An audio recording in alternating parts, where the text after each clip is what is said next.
Bronwen Healy is from Brisbane, Australia. She grew up in a home without a Bible or any real understanding of God. At the age of 16, Bronwen was introduced to drugs, and by her 19th birthday, she was addicted to heroin.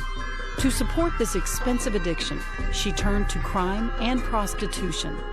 The burden of this lifestyle led Bronwen to the point of despair.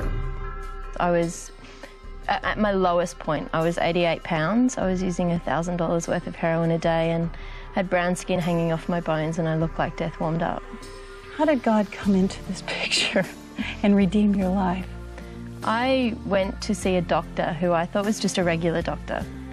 And I walk in there and I told him all my issues, laid it all on the table, was honest. And by this stage I was 24 years old and thinking that there was no way out. And I tried a whole lot of other religions and New Age, and nothing had worked. And I found myself in this doctor's surgery, and he said, "You've got a hole in your soul that only Jesus can fill." And I was like, "What? Are you crazy?" Really? And he sent me to this rehab, and it was run by Christian people. And I just remember I was rude. I know you can't imagine that now, but I was rude and nasty and rebellious, and I hated myself. And so I hated everybody else in my path. So did there come a point where you actually were ready to ask Jesus into your life? It was 6 weeks into the rehab program, and after every cuss word imaginable coming out of my mouth regularly, and a very nasty attitude to these loving people that were Jesus with flesh on, I used to stand outside church and smoke cigarettes and refuse to go inside on a Sunday. And then one Sunday it was pouring rain, I had no choice but to go in. And inside on that day, I say I met and fell in love with Jesus, but on that day I had the revelation that God knew everything and loved me anyway. And that was what drew me into relationship with Jesus.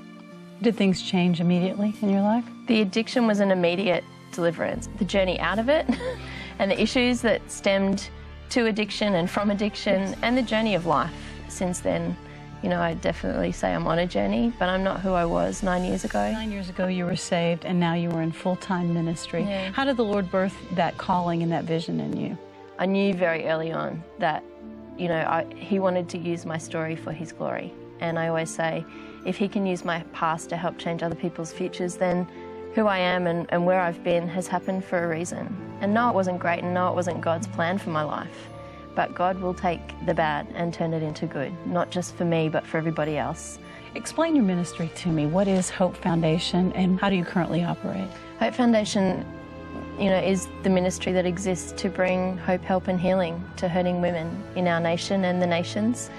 And we basically do relationship-based mentoring. So this is where I talk about the journey, coming alongside these women and loving them where they're at, and whether that's helping them find a home, helping raise money for their rent, helping them get custody of their children back, giving presents to them so they can give their kids something nice for their birthday or Christmas.